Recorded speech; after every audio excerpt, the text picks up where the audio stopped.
Today, I'm joined by Darya from Kyiv. She'll take us back to the early days of the Ukrainian capital, a city once defined by its abundance of green spaces and parks, and how the character gradually gave way to concrete and rapid urban development over the decades. Darya will share how she experienced the Euromaidan 2014 and the first days of Russia's full-scale invasion in February 2022 and the battle for Kiev, including the very small and human details of those terrifying weeks, like running out of cigarettes under siege. We'll also talk about corruption, a structural problem that has long weighed on Ukraine's development. And yet, the picture is more nuanced than many assume. Ukraine today actually boasts one of the most transparent public procurement systems in the world, outperforming a number of Western European countries in this regard. But transparency on paper doesn't mean the fight is won. Darya has plenty to say about that. Today we're talking with Darya, born and bred in Kiev, and she will give us some insights today from her life and how she experienced the last years of war in Ukraine. Darya, thank you for being here with us. Thank you for inviting me. Well, can you just tell us a little bit about your upbringing in Kiev? Maybe a little bit of your job, your family life, your aspirations for the future. You were born and raised in Kiev, right? So Born and raised, studied here. My family, my friends were like real Kievites. A couple of generations. what makes a real Kievite? Can you tell us? What? What makes a real Kievite? How you call? Yeah, I mean, it's like more than 4 generations of us living in Kyiv. So we do love this city. What makes citizens from Kiev different from other Ukrainians? It's a very good question. I can say we might be a little bit snobbish in some issues. You know, when you meet a Viennese person here outside of they're all arrogant, snobbish. You don't want to be. Yeah. But it's the same with people from.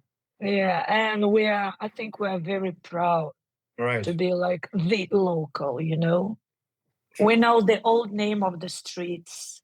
We know the history of the buildings. Sometimes we even use these old names, you know, to underline that we've been here for long. What do you mean with old names? Like for example, we had the biggest stadium that was called the Republic Stadium. So back from soccer. Yes. So it was renamed. Now it's the Olympic Stadium. So the metro station nearby is also renamed to the Olympic metro station. But we still sometimes say it like the Republican Stadium, you know. So to show. So you do know where it is, right? Yes. Yeah. Yeah. Or some old names of the streets, or etc. etc. Yeah, but yeah, we do it. It's like Kyiv is situated on the 2 banks of the Dnieper River. So there are a lot of jokes about that Kyiv is only on the right bank. And if you're going to the left bank, you're going to another city. I mean, it's only for sleeping, right? People just go there for sleeping, I think. There's nothing there. I've been many times I've been to Kiev, and I've never been I've been 1 or 2 times on this side of the city, but actually there's nothing to do there, I guess. Exactly. So we do not consider it to be Kyiv, you know. Like this year, I mean 2025, it happened that I was on the left bank 2 times. And my friends were like, "Are you okay? Like, what happened? How it could happen? What brought you there?" And I was like, I'm so sorry. I can't even explain it. That must be some kind of mistake, you know. So yeah. It's the wrong metro. Mm. China, there was some shopping stuff, honestly, but Okay, we don't talk we'll about. keep it a secret. Yeah. So maybe you can tell us a little bit, how did you see the city change from, let's say, I mean, it's a very bad habit to ask you how old are you, but did you experience the transformation, like say from Of from your course. time, you even noticed it, how you say, Of consciously? course. Yeah. Of course. Of course. There were almost no skyscrapers. There were probably one or two buildings really high. And I think everyone knew the name of that building, you know. And Kyiv used to be greener. Mm, And I think that is what we are missing now because we had lots of trees on almost every street. mm, We still have a lot of parks, but I miss some green zones, you know, especially in the center, like our main street, mm, Krishchatik. Um, it was famous for lots of chestnuts, like huge chestnuts. mm, I know trees are getting older, you know, you have to plant new ones, and they still need time to grow, but I wish it would be as green, you know, as it was when I was, let's say it younger. mm, And of course, lots of cars nowadays.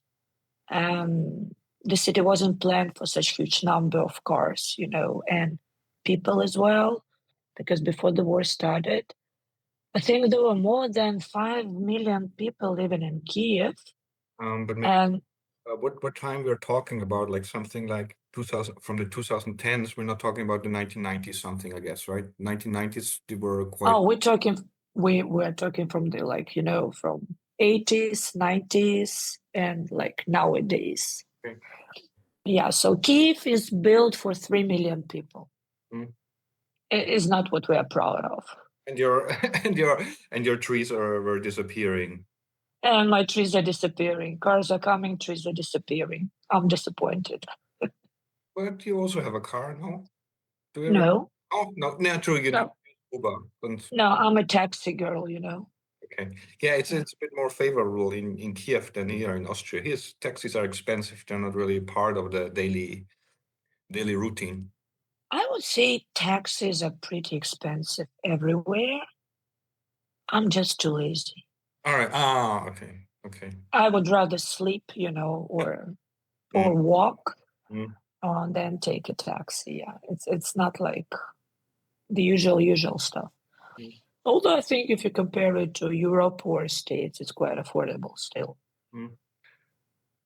Yeah. I mean, also I mean, when we're talking about Ukraine, Westerners often think, oh, poverty, right?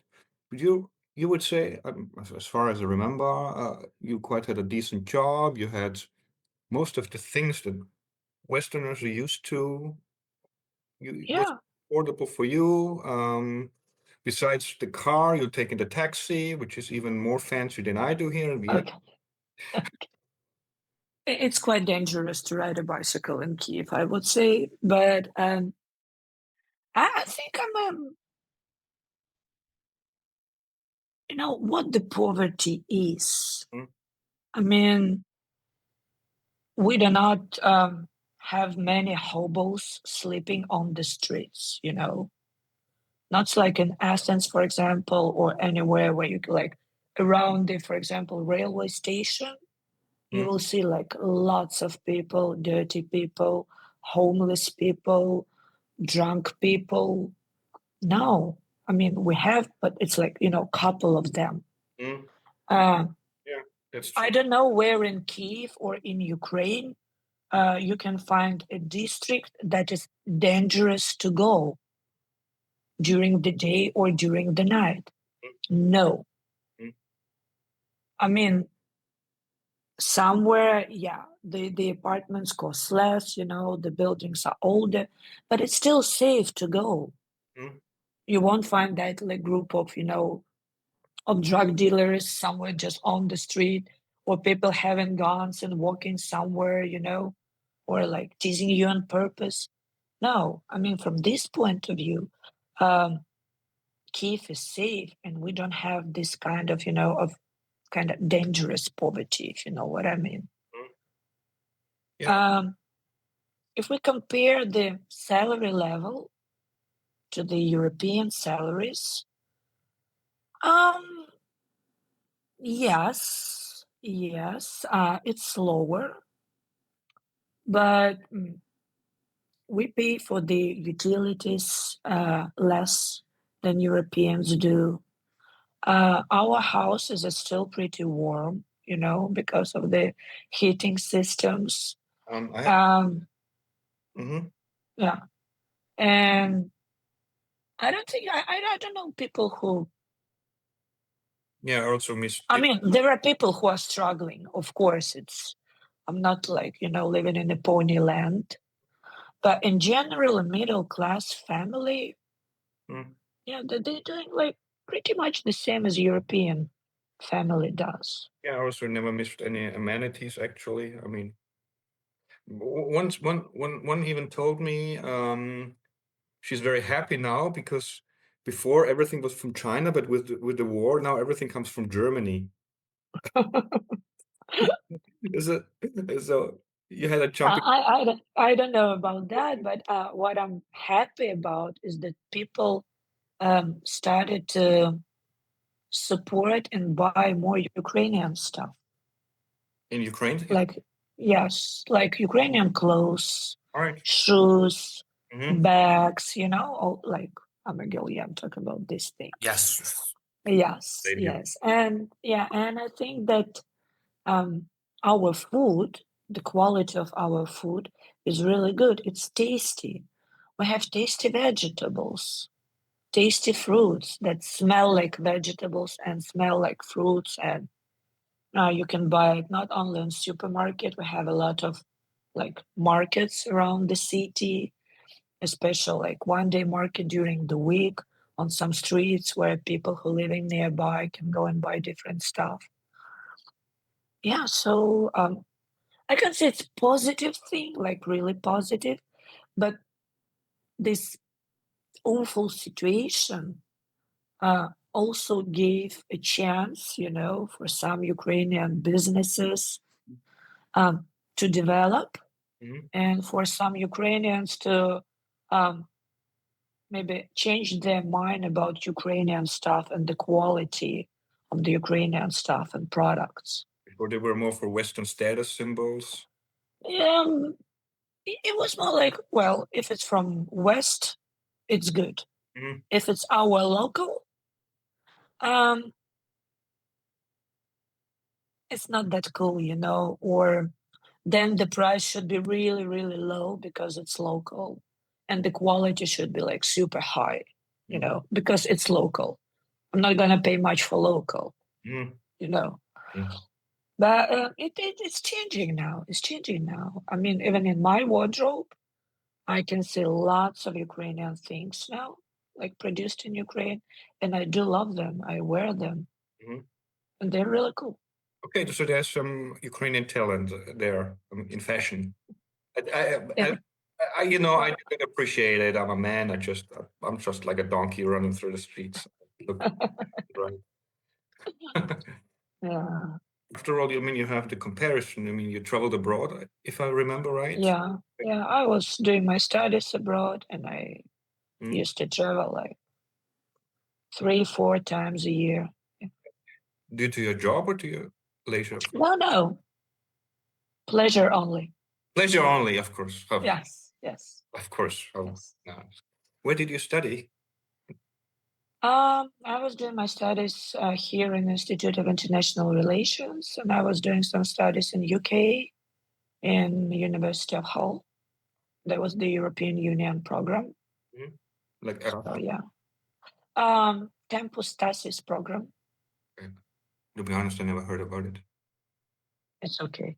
But it was quite long ago, so maybe it's closed now, Right. Okay. Yeah.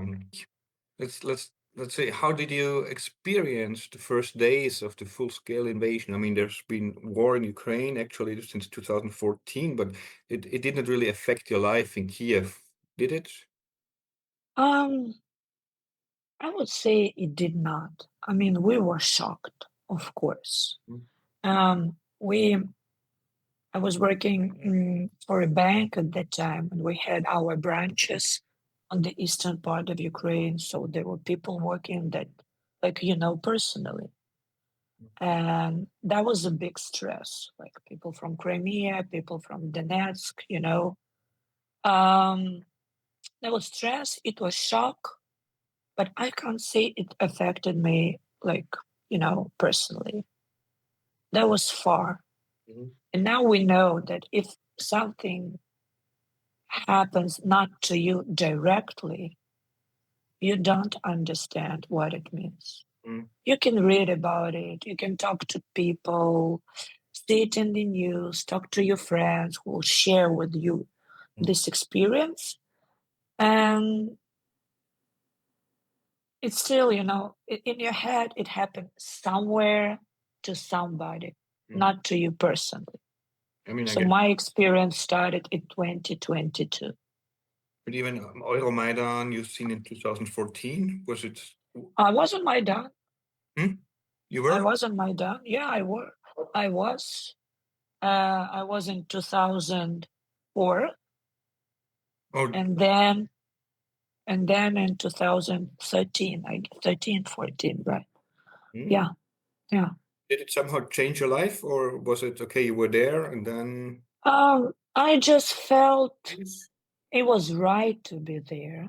Mm, Ukraine is a bit different. I mean, in 2004, it was about like um, election stuff, right? Not to violate the rules.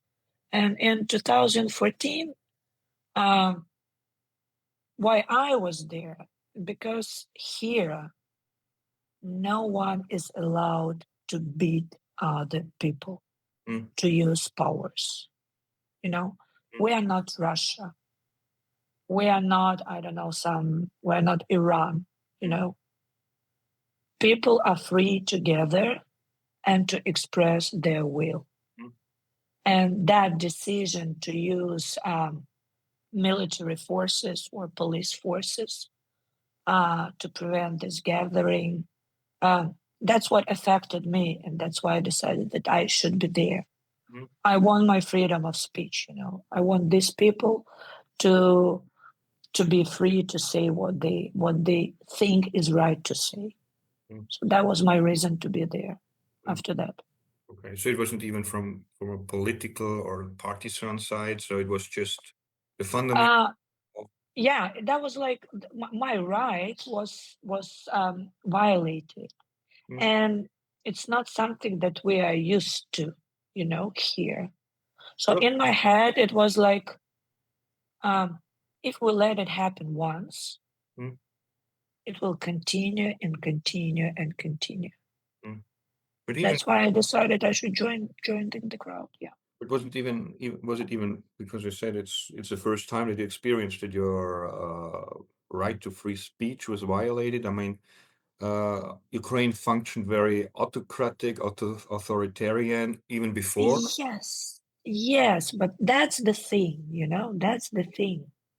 Mm, Um, the authorities agree with you or disagree, you still were able to speak. mm. There might be some issues with what you're saying, let's call it this way. I, But no one, honestly, but no one ever, you know, I used never the experienced police. Ukrainian being cautious about what they are saying about the government. Yeah. I mean, okay, authorities might use the police, to stop people from gathering, ask for permission to gather and whatever. But never ever they use power, like beating people literally, Mm, you know. That was something that I don't understand it. mm, So they were doing nothing. They were just a group of people, standing with some slogans, and that's it. There was no reason to be aggressive that much. And after Euromaidan was done, Yanukovych was gone. Yeah. Did it somehow change your life, or did you have any changes? Experience I mean, anything? Or the atmosphere in Kiev changed? Can you remember? um, I would say that when the shooting started, you know, right on the heart of the city, and we were at work, we were watching news at work, and we were literally shocked because, like, what's going on? Shooting in my city, like, never happened before. And we read, through some channels or whatever that people need milk, uh, lemon juice because you have to wash, your eyes of this gas, special gas.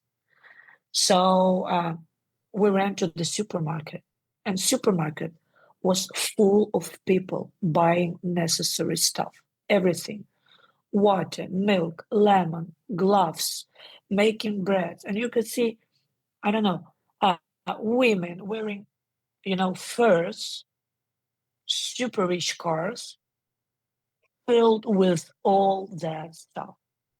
You would see people in like in drugstores just giving you stuff for free. Mm-hmm. That's when when like the nation was united. So after that, I think we were like somehow on the high spirit, and from my perspective, uh, 5 years after that, they were good years. Yeah, we lost Donetsk, we lost Crimea, but somehow, okay, my friends and I, right, we felt stability. Mm-hmm. You know, we got the opportunity to travel around Europe without visas.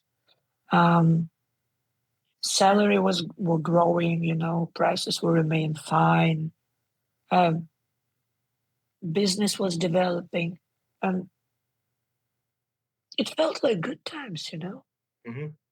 So it literally Like you felt a spirit of liberalization and a spirit of changes.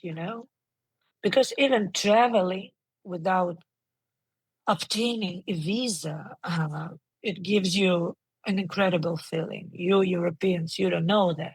mm, But for us to apply for a visa, you had to go to the bank to get like hundreds of papers, get some papers from your work, um, write some documents, photos, fill in papers, pay for the visa, apply, wait, and you can't even, you don't know if you have a ticket and booked a hotel. Would it work? Would you get the visa? mm, And this ability to go anywhere you want. You just see, a cheap ticket and you offer a long weekend. mm. And that's awesome. True, true. That's awesome. Yeah, I had the experience, that I was traveling by bicycle through some of the countries, and you already felt the difference. I mean, of course, still crossing the border from Poland or was it Hungary to Ukraine, it's always a difference. But then you cross to Belarus, and it's already you already didn't feel very welcome. They just showed you, yeah. You're now a foreigner, you're now an alien here, and they really let you feel it. And similar in Transnistria, when you've come from Moldova to Transnistria, the same feeling. So this old-fashioned feeling. So yeah, you're not a guest, you're some alien person here. Yeah, Uh, yeah, that's yeah, that's accepted, but please leave. yeah, Mm, yeah. So, yeah, I mean, I would say that was a good time. mm. That was a good time. So yeah, let us approach the 24th of February. 2022? No? I cannot hear you. Surrealistic. Surrealistic. Something surreal. Yeah. Something. It happened in the morning, right? Very early in the morning. So when did you wake up? It happened in the morning, and I sleep really well, you know. Mm. So, my wake up call was like a real call from a friend of mine. Um, and now I'm godmother of her daughter. So when I saw her calling that early, uh, I already wasn't stressed because I decided that something happened to the kid, you know. And I pick up the phone, and she was like, "How are you?" Like, "I'm fine. How are you? How's your daughter?" She said, okay, we're fine. We're going to the parents' house. It's like 5 a.m., you know. I was like, "Why are you going to the parents' house?" And there's a pause, and she's like, "The war started." And I was like, "What?" She said, "The war started. Don't you hear?" And then I heard. And I think I said something, "What the fuck?" And then I opened the Facebook, and it was full of same words like, "It's war. War started. We've been attacked." And uh, I think I had a panic attack for 2 or 3 days.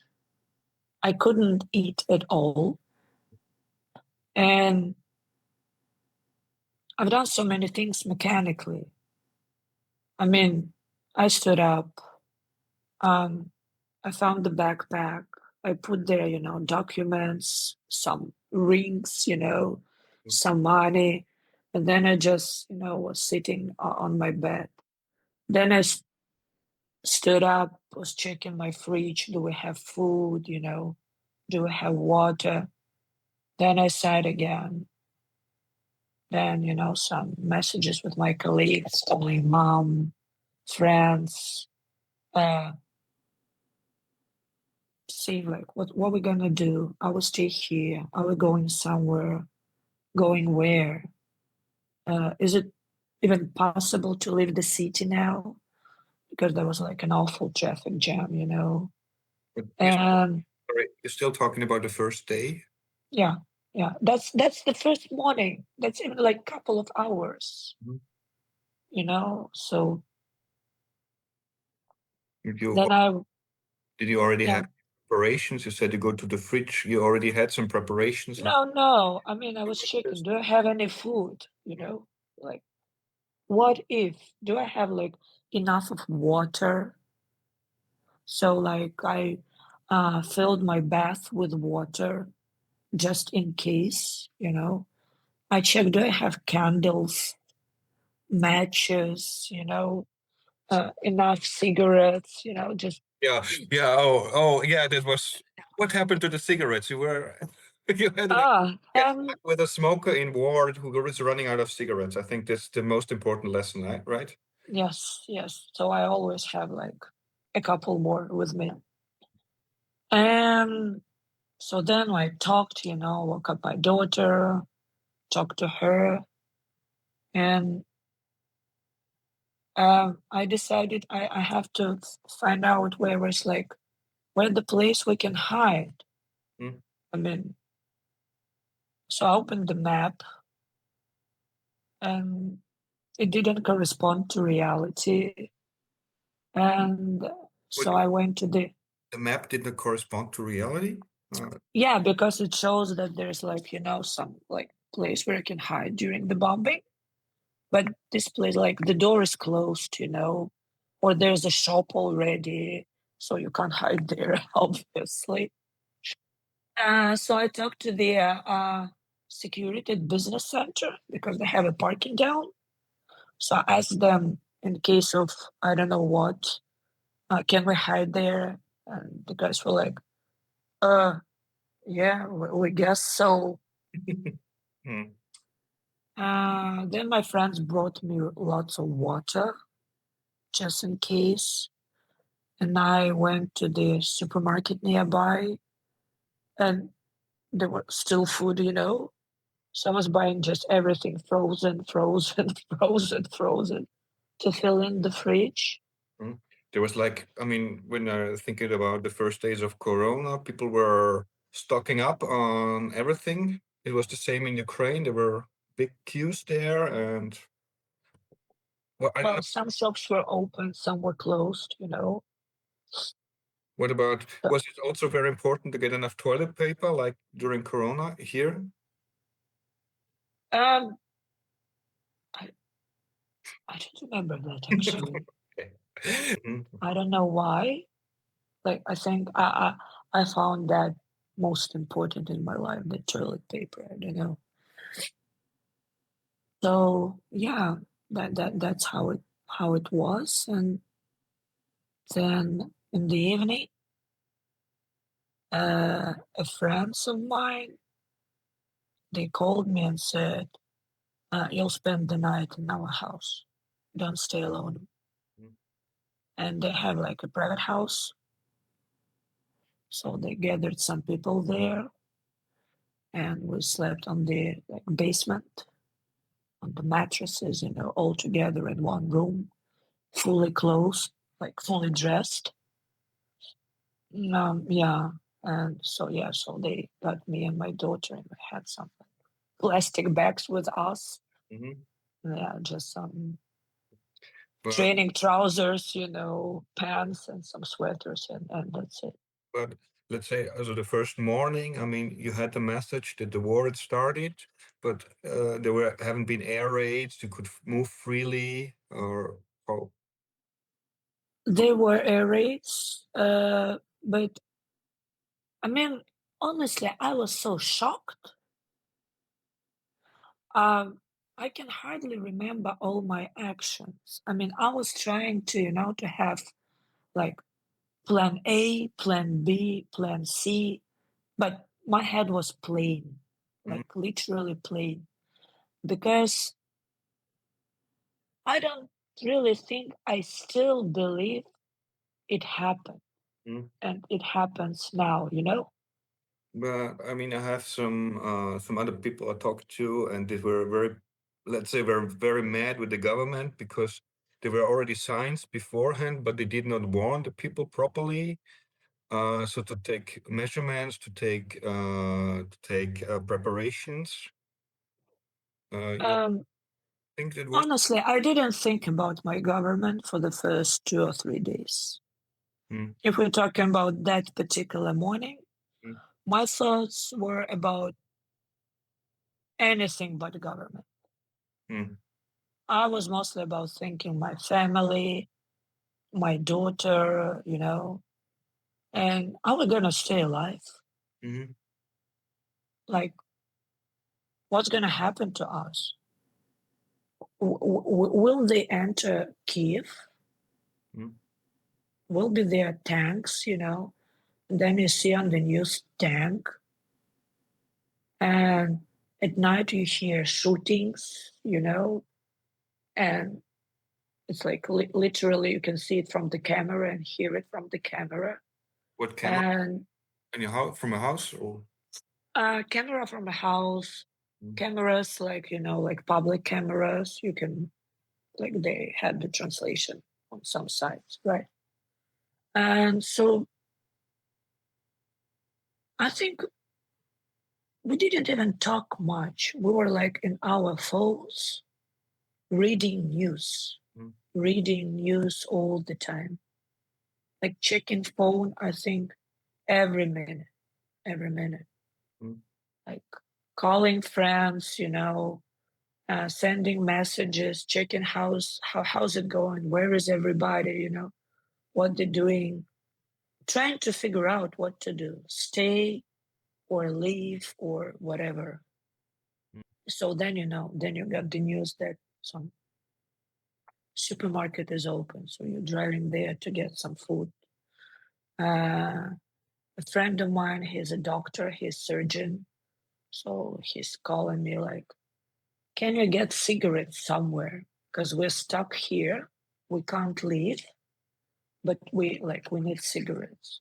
So we were like, running all around, searching for cigarettes for them. My mom, she was quite sick at that moment, so you had to stay in a queue in drugstore for 5-6 hours to get some medicines because you didn't know, are they gonna be open today?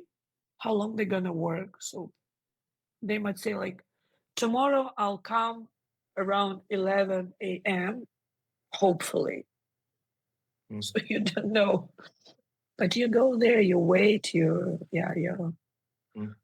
stay in line, get something, then transfer it, then go back, and the city was almost empty, like empty. But empty because everybody was hiding in the houses, or because many people Left or hiding. Mm. Left or hiding. But when you were on the streets, there were curfews, or you needed to say where you There, want. there were like at the beginning there were no curfew, I think, for the first week, and then maybe first couple of days. See, it's all like a bit messed up in my head. And then it was announced that the curfew is for 3 days, like starting from Friday till Monday morning. Yeah, we stayed. We stayed. We didn't even walk out because it's private house, but we didn't walk out. Like we just opened the door, to get some fresh air, and we were doing Molotov cocktails You for were the. Yeah, I even have a picture somewhere for the how do you call them? The territorial defense. Yeah. the National Guard. So no, just for people who gather to protect, Yeah. some. Oh yeah, the territorial defense. They were more like Yeah. volunteers. They were more like Yeah. me, right? They were just saying, okay, Yes. Just people. Yeah, just ordinary people who gather to protect somehow. So yeah, we were buying some food for them. They were asking for some stuff. Yeah. So we didn't even talk to each other. I think like we were a group of people, 7 or 8 of us, but we didn't talk much. So everyone was trying, to get busy somehow. One was doing laundry all the time.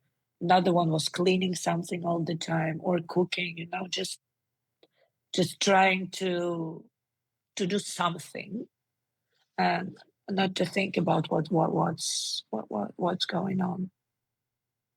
Well, that was hard not to think about that, I would say. Yeah. So yeah, and then there were, I think, like it was roughly 1 month. Then Kiev was acutely under attack. And after something like March or so, this convoy dissolved. The Russian convoy dissolved, and then Kiev became quite safe again, right? But how did you? It was even. I was in Kyiv for 2 weeks. So we left Kyiv on March. I think close to 8th of March, we left Kyiv. And there was only one way out, full of cars, police cars, military cars, some trucks or less. Like this way out, it took us, I think, 16 hours to get to the Western Ukraine. And that was a pretty scary thing because just imagine you're on the road,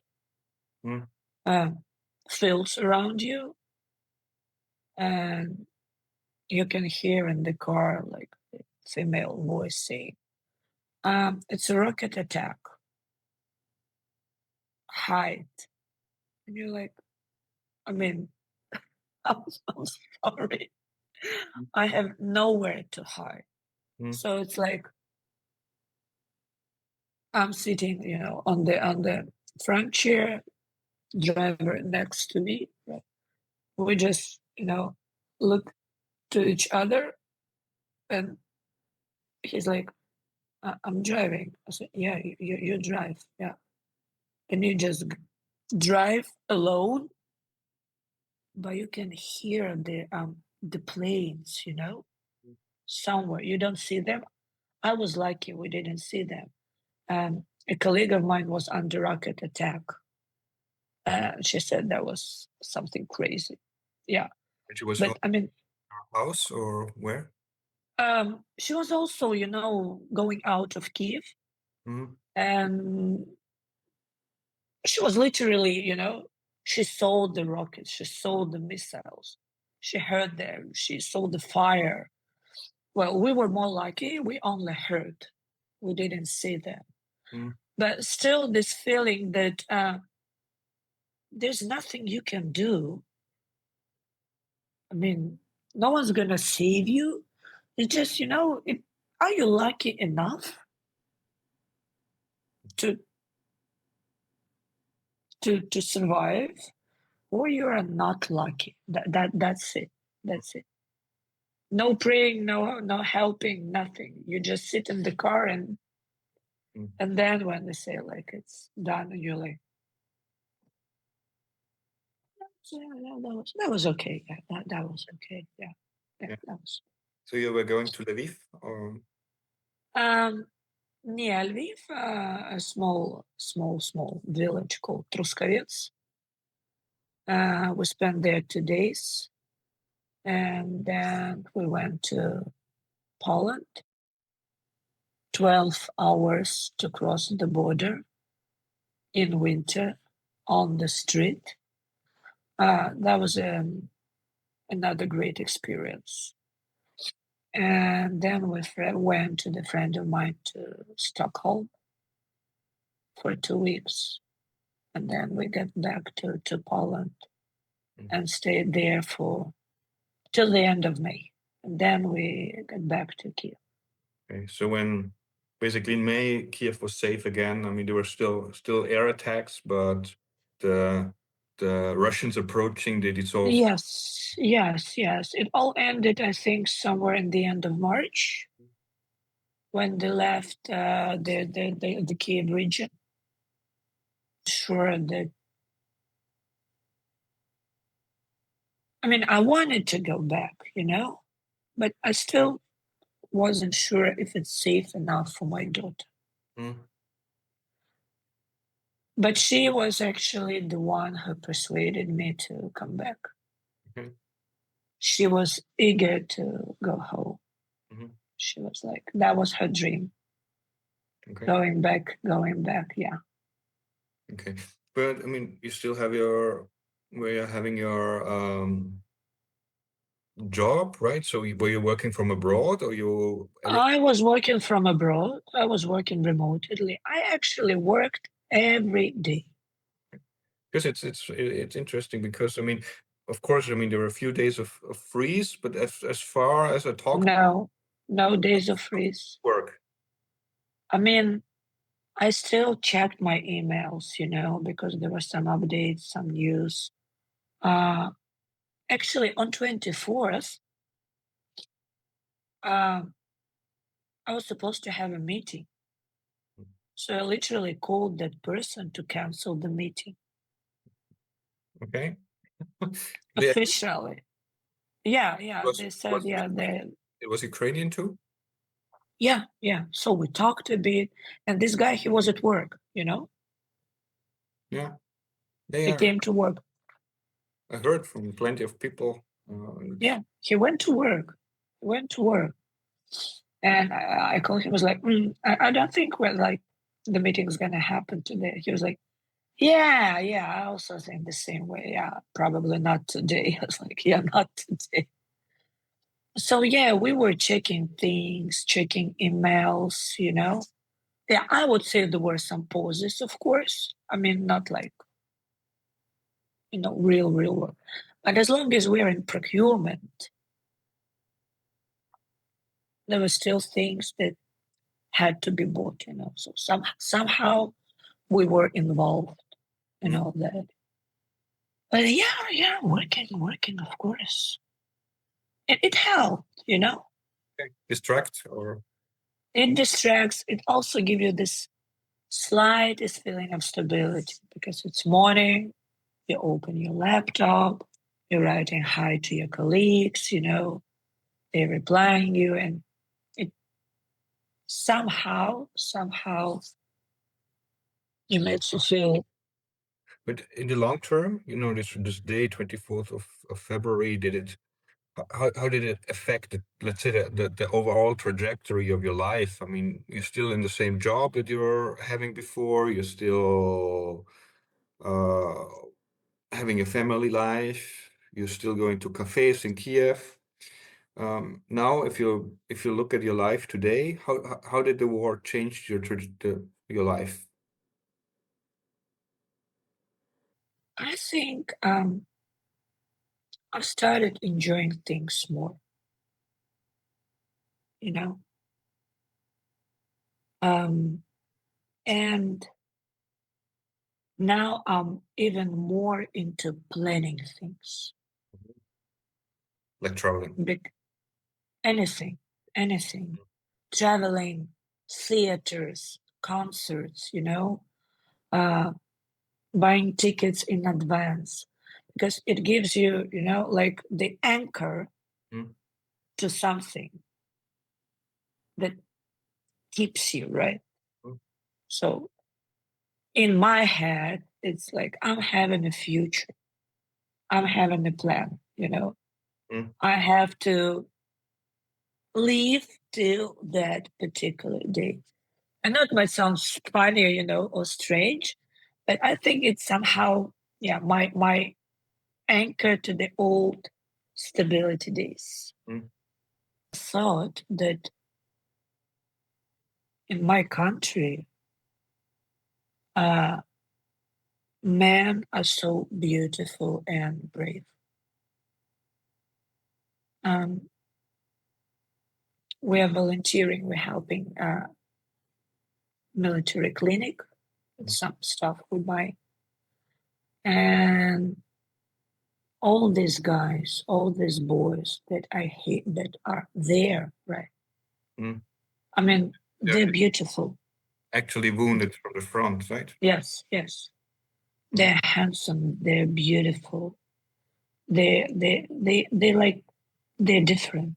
mm, They're so different. And um at first it was hard to go there because I think almost every time I was crying after. It's really hard to see them, especially, young 24, 25. Um, no legs, no arms, mm, no half of the head. Um, very, very, very different, very different situations. But there's something in them. There's something in their eyes that makes me very proud to live with them in the same country. mm. So how much time do you dedicate for this volunteering? Um, I started. I mean, when the war started, we all, were sending money to some funds. Then, when I was in Poland, I was a volunteer at the railway station and bus station for Ukrainians that come. Even before Stockholm, I even had a couple of days and still volunteered there. And now, I think it's been, yeah, since I returned, since summer 2022. Um, we have like connections with these clinics. So we usually got the request, Mm, what they need, and we buy it. I mean, my friends and I, like we have an account. So my friends donate money. I buy all necessary stuff, send there or bring there, and then like make reports for them. some pictures or videos or whatever. It's not like on everyday basis or on every week basis. It just they send what they need, and sometimes um, it can be, I don't know, 60 or 100 people helping, or it can be just us. It depends on the request. But you also have the feeling that the war is now going for 3 years, and are donations they're drying up. I had heard some things that people they're running out of savings. Of course, they have to keep their money together. They do not know for how much longer they have to last. You also have this experience or the feeling that then Of course. support is getting lower. Of course, you like. I mean, you have money, but you have your like Ukrainian money on your card, on your account, and you don't know, are they money or are they papers now? Mm. Or what's going to happen? I don't think I don't think we were thinking that way. It was more like we have to help somehow, somehow, just do something, donate, transfer, buy, whatever. Do it. I don't think we even, were calculating anything at that moment. Mm. And I mean, now, I don't know, there's no such thing like small donation, There's no such thing. I mean, for the hospital, when they bring guys, they have nothing, or they're like very dirty, covered in blood and mud and everything. And even before, their families would bring something, they need some basic stuff like socks, pants, t-shirts. So for donation of $1, I can buy 2 pair of socks. Mm. So there's no small donation, Mm. And I think anyone can help, because and any help is welcomed, any help is needed. I don't think it's about money, it's about doing something. Mm. But Darya, you're also having a very interesting job. You already told us about procurement, right? And it's in the oil and gas industry, if I'm not wrong. Absolutely right. So we do not say names, I think. We don't. Don't get anybody in troubles here. Never. But also from this regard, we just have a little bit or more, or let's say from a higher perspective. So from an eagle's eye perspective, because of course many people in the West, when it comes to talking about Ukraine, many people are, of course, they are very concerned about corruption. They also say, okay, aiding to Ukraine, sending money to Ukraine. It's deeply corrupted. So I hope, due to your experiences, we can talk about that a little bit. Yeah, but I mean, it's not only people in the West, even Ukrainians, they're having a very deep-rooted mistrust towards the government and its institutions, and also often the government. Of course, we all know Ukraine has problems in this regards. But do you think this mistrust is still justified?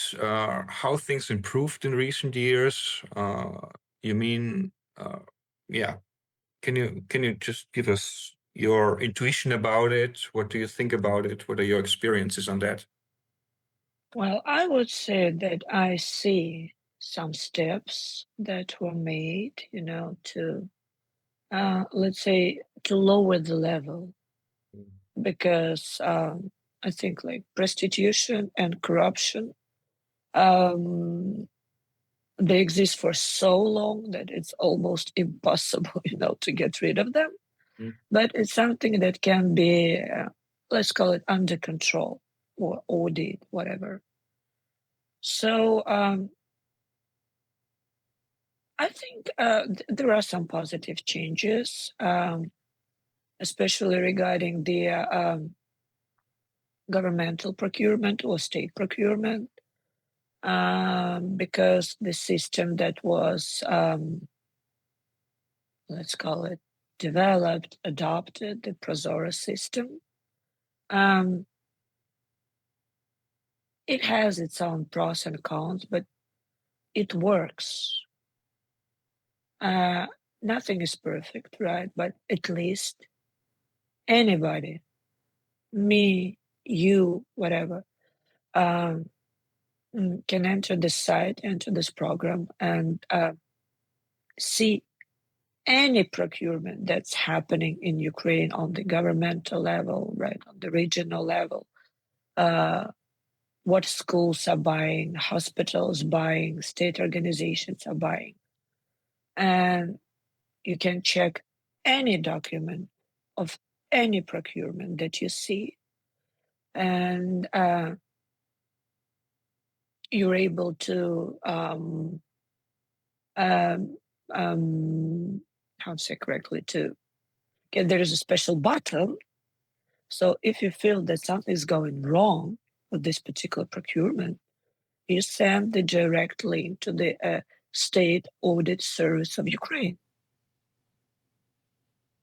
I mean, once again, any person in this country can check up on any procurement that's happening on the state level.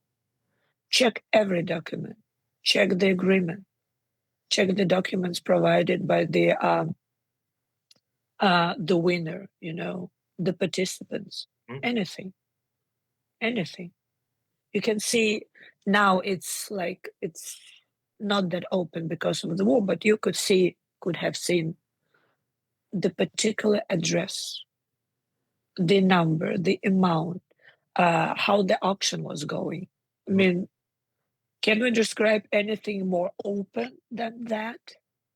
You don't need additional rights, you don't have to be registered there, nothing. You just open the site. For example, you type, I don't know, kindergarten number 1, right, in Lviv.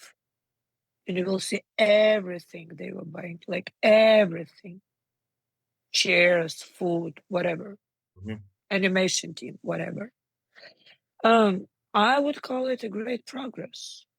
I would call it a great progress. Is it perfect? No. Is there a human factor? Yes, it is. You can't get rid of it. Could it be better? Probably, yes.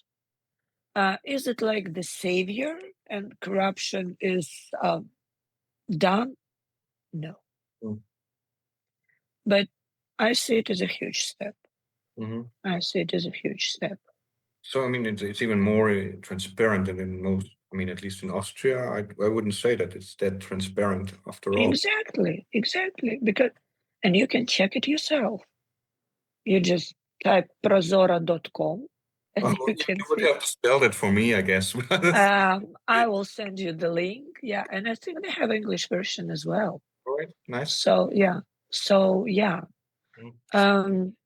Even though I think once you told me that the corruption is happening there far more blunt, let's say in Western European countries, everything's more subtle, but you still say it occurs, right?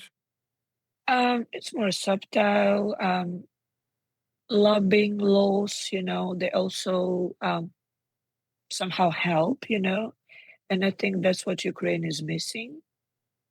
Laws on lobbying stuff. That would be a great thing, The bad thing, or not the bad thing, but the thing that maybe helps the corruption, to stay a bit firm, let's call it this way, is that in our politics, we still don't have this thing that you in Europe have. It's like, one mistake, right, in your career is over. Anything, fake PhD, some overexpensive hotel, whatever. If it's in use, the person knows that his or her career is over and gone. Mm. Mm, Here it doesn't work this way. Here it just, let's wait a couple of weeks and see how things will go. Maybe people will already think about it. Well, and I think that's what we miss, this like the The, culture, the political culture. the enforcement of. Yes, yes, Mm. yes, yes. But maybe you can help me a little bit with that. Compliance rules, of course, they remain often complex and you never understand them. But overall, most people understand that the bribery, corruption, they weaken the overall country, right?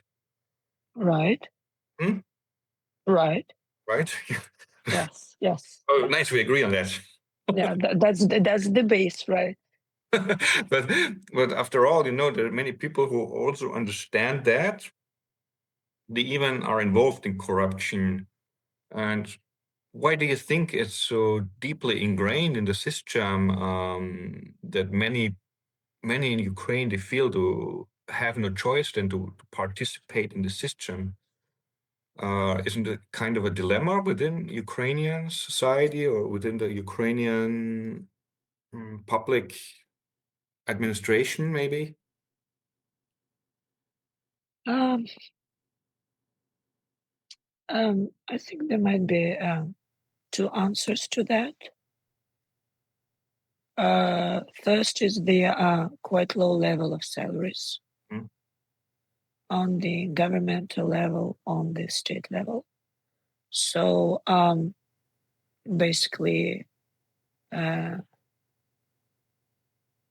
if you work there, you're like very below middle class. Mm.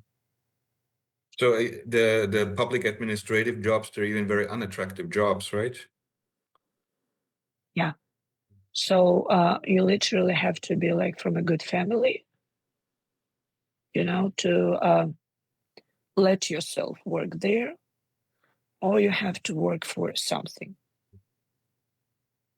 Let's call it for some career opportunities. And secondly, I think it's because when the Soviet era was over, here in Russia, in Belarus, same people remained in power, Mm.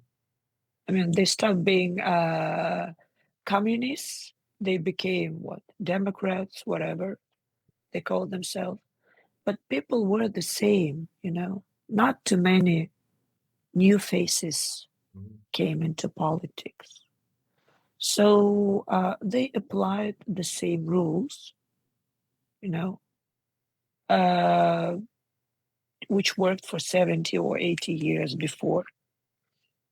And there were no like real will, you know, Real. or real, yeah, real will of real change. Mm. But Ukraine, you think there was?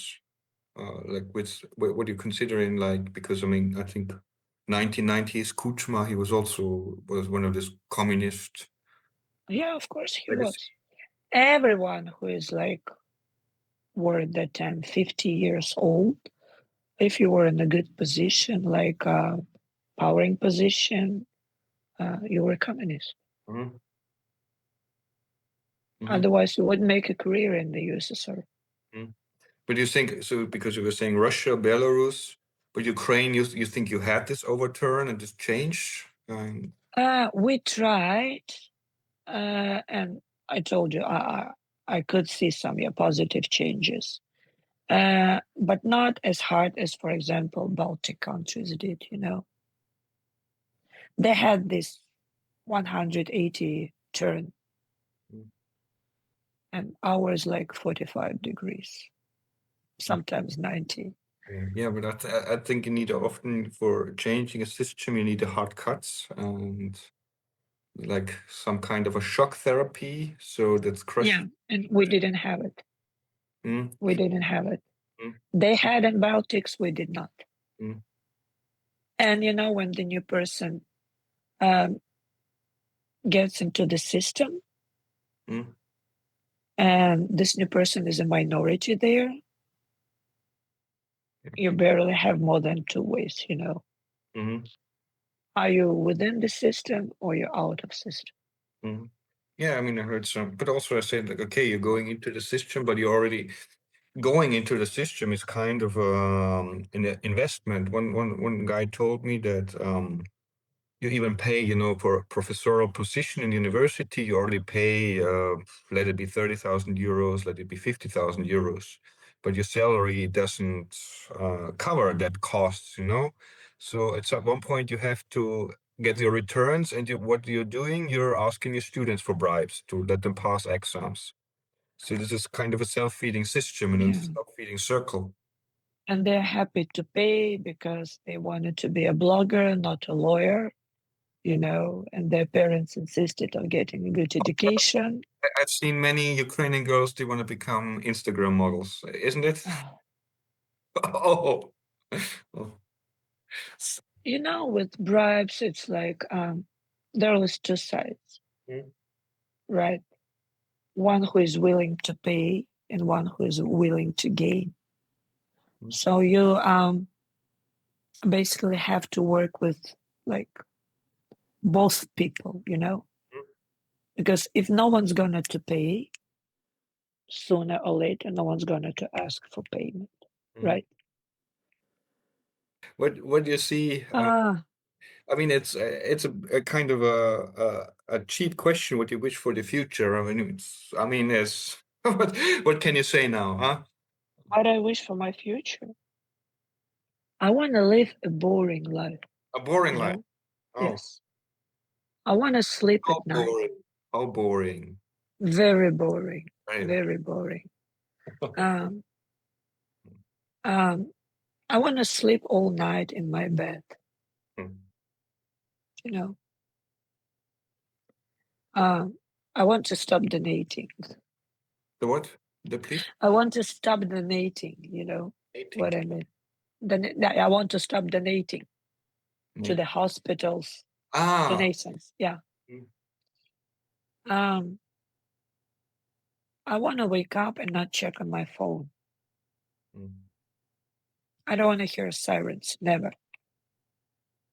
And I want to hear fireworks and not cry. mm. I want my boring life back. Okay. So that's the message. Basically, everyone who has a boring life should appreciate it. Enjoy it. Joy. Enjoy it. That's the treasure. Your boring, predictable life with predictable plans, Well, with predictable future. It's such a treasure. honestly speaking, it's an advice to the completely wrong person. Right. Ah, So yeah, you know what I mean. yes, I know, I You know. know what I mean. Yeah. So I want my stress level back, yeah, that stress level back. Yeah. But although I'm not sure if what stress level I have now, because now when you're like, well, I think there's somewhere far, not here. Okay, I'm sleeping. I have to work tomorrow. mm, Too loud, close the window. Sometimes I check news, it's like, okay, rockets, it's two. Probably they go to the Western Ukraine. I'm gonna sleep. mm. And that's not okay, that's not cool. Honestly, that's not cool. Being, so calm. Yeah, that's not cool. Okay. Thank you very much for sharing. Thank you. Thank you. Wish you all the for best. asking. You're welcome.